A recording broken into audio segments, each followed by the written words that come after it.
Hello, y'all. What's up, y'all? It is your girl Sharice, and in this video, guys, we're going to be talking about narcissism, some traits and signs that you will see with people who have narcissism. So, we're going to be delving into that and what is behind it.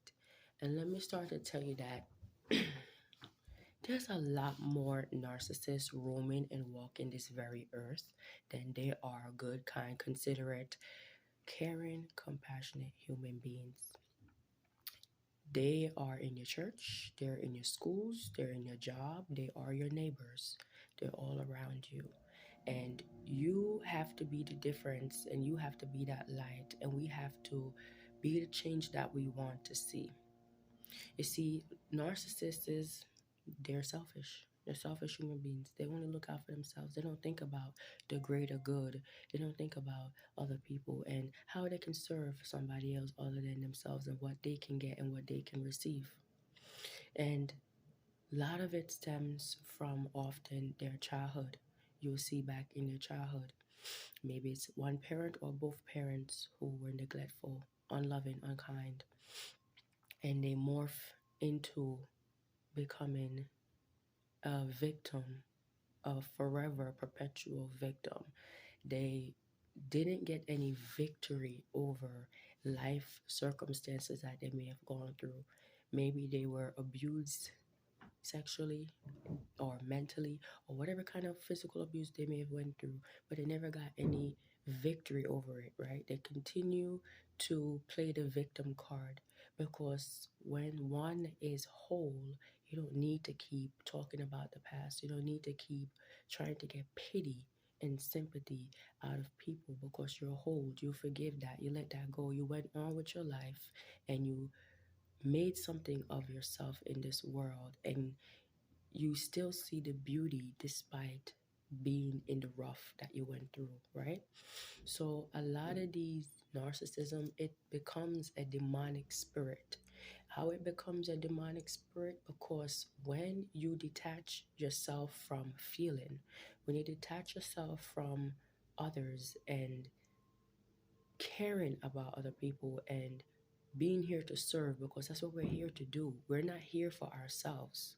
Everything we do in life doesn't just affect ourselves, it affects everyone around us, even if you think it don't.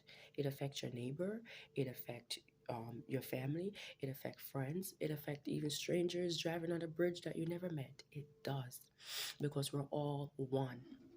So narcissists become empty meat suit, empty shells, empty inside, where they cannot feel anything because they numb themselves. They cut off that part of them that make them feel, that make them attach, that makes them be more sympathetic and understanding and open to other people. Not in the sense that, oh, I'm antisocial and I don't really like talking with people, but you still have empathy, you still feel for people. No, that's something completely different. When this is something on a deeper level, and when you lack that, you therefore lack all morality. You see what I'm saying? When you lack morality and you only then get caught up in you, me, you begin to become so self-centered, so self-absorbed, so into you and just me and my problems and my pain, and nobody understand and yada yada. You get this martyr. They become this martyr mentality to think nobody suffer as worse as them, nobody have it worse than them. Everything that happened in their life and everywhere they are in their life, they blame it on other people. So if they see other people who are happy, who are making the best of their situation, who, you know, are free and caring and giving, you then become that their enemy because you are being something that they're not. You see what I'm saying? They want to be that, but because they have prisoned themselves, Bob Marley said it the best: free yourself from mental slavery. See, the narcissists, they are in mental prison. They've chained themselves, punishing themselves so harshly. Even God has forgiven them a long time ago of anything that they may have done or anything that may have happened to them. But they punish themselves mentally so much, they chain themselves, that they are in a perpetual mental state of imprisonment, right? They're so tormented in their mind. This is why a lot of narcissists, you will see, they cannot sleep at night. They are up during they're up during the day. They sleep during the day. They're up during the day. And at night, they sleep during the day, and then at night they're up, because at night is when their thoughts fly off the chain the most. At night is when those demons, which is really their own thoughts, those thoughts that they keep thinking the same things every day, every day, every day, those become their demons, that they then cannot sleep at night. So many of them you'll see taking sleeping pills, trying sleeping teas, melatonin, all these different things at night to sleep, and they can't sleep because they're tormented within themselves. So they stay up at night, and during the day is when they fall asleep. So it's like backwards with a lot of them. So this is why, guys, it's so crucial, because they're very also envious, they're very jealous, and when they see people who are striving in life and happy and free and being themselves and can be authentic within themselves, when they see people who are giving and caring, everything the opposite of what they are, you immediately become their enemy. And you also see a lot of times these narcissists, they're angry. They're full of inner rage. It's like they want to rage out and they want to lash out, and they come at you and you're like, what in the world? You may have barely done anything to them. It could simply be that you rejected them. I know for me, I have an experience with a narcissistic neighbor who I rejected because he wanted to sit there and talk or whatever. And I hate small talk. I don't like small talk. I'm a very busy woman and I like to go on with my days and mind my business. And because I rejected that narcissist, he therefore thinks I am a B, right? Call me out my name. I'm a B, because how dare you reject me? Because I can spot a narcissist from a mile away, and you don't want to have soul connection with them. It's not just sleeping with people that you can get soul ties. It's talking with people as well.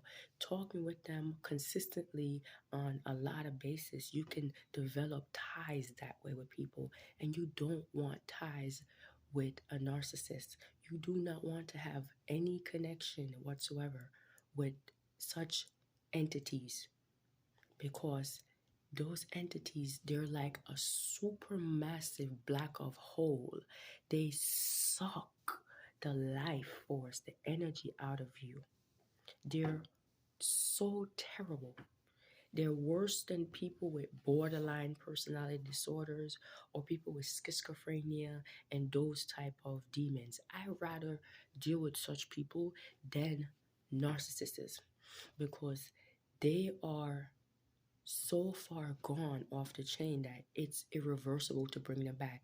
This is why God says they are reprobate minds. He gives such individuals over to reprobate minds, right? Where they so tormented within themselves that God don't even have to do anything. Their brain is so scrambled like eggs. God scrambled their brain like eggs, that their own brain and their own thoughts has become their own enemy. So they're enemy of themselves. They're enemy of themselves. They created this own imprisonment, this own judgment for themselves. And their purpose and goal is to make other people feel that which that they're feeling, that they've created for themselves. They want other people to be miserable. They want other people to be sad. They don't want to see people succeed and do good, because they didn't do that for themselves.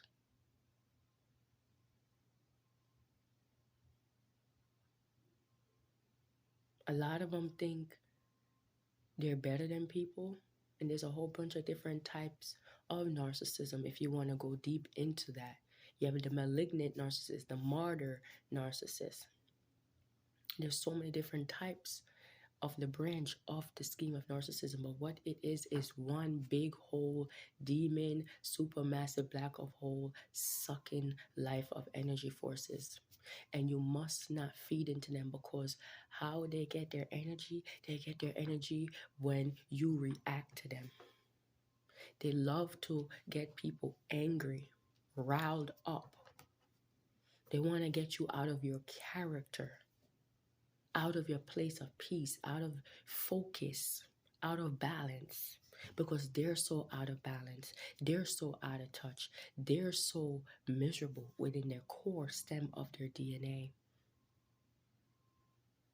that they feed off that. And when that energy, and you're going back and forth and you're arguing and you're pushing and pulling that way, it breeds nothing but an atmosphere for Satan and demons to come in. God doesn't get praise in any of that.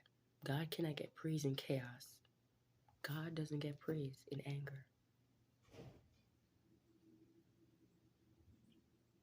So that's the base level of frequency that a narcissist knows. They only know anger, sadness. They only know depression. They only knows suicidal thoughts.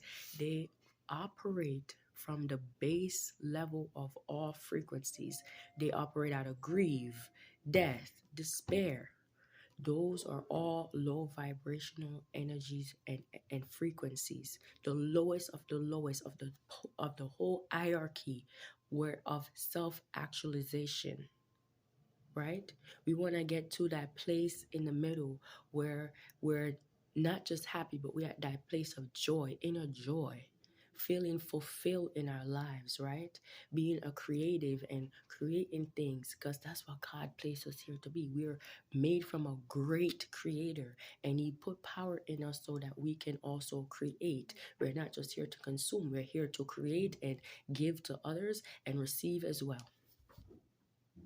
We're supposed to be working as a collective, as a whole, in this whole universe.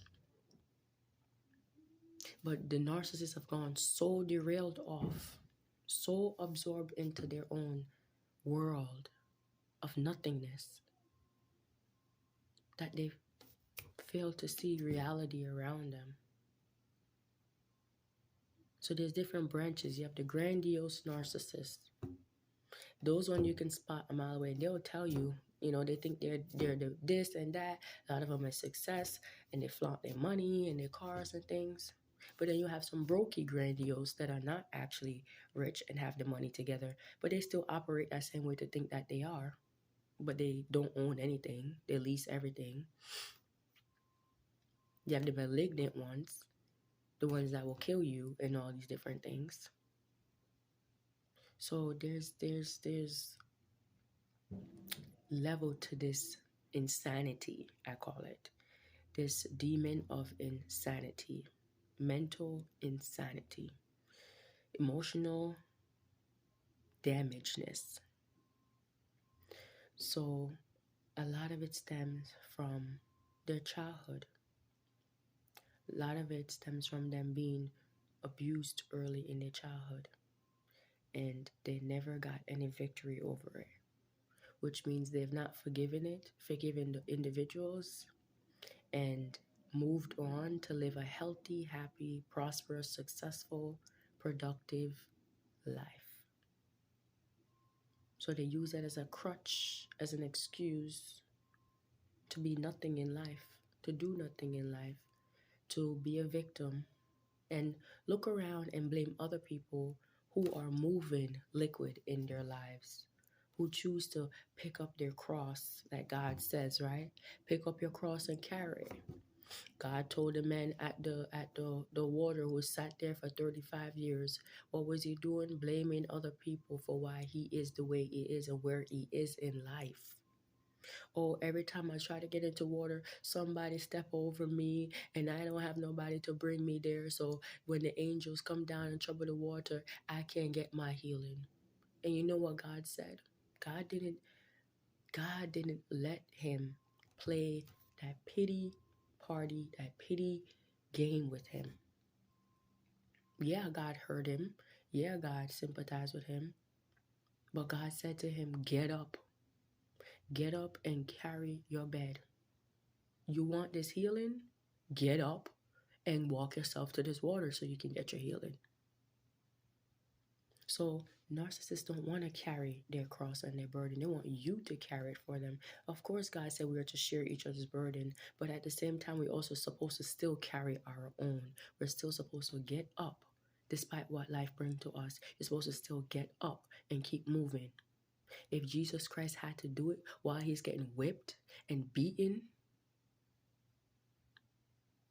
and he had to still carry his cross, and ain't nobody was there to help him, and he was perfect and holy and righteous in all his way, what make you think that you're going to be exempt from carrying your own cross to Calvary for your salvation? Make it make sense. What make you think that you are not supposed to suffer in this life? What make you think you're not supposed to go through circumstances that are meant to strengthen you in this life? If Christ, who was flawless and holy and perfect in all his ways, had to go through that, what make you think you're not going to go through it? None of us is exempt from it. This is our battleground in our fight. And we must fight every day. You only fail when you choose to not pick back up your cross and go on. You only fail when you choose to be stuck in victimhood and be like, this happened to me, so I can't do that. That happened, so I can't do this. You only become that failure when you stay in that mindset and then mortify and become a narcissist. So this is my story on narcissism, and there's more to come, guys. So if you enjoyed this video and you want more, please like, share, and comment, and subscribe to my channel. Subscribe to the channel, okay? Click the notification. Click, click, click, click, click, click. Okay? Click the button so we can get more videos like this out there. So thank you for tuning in, and be safe out there. One love. Peace. Bye.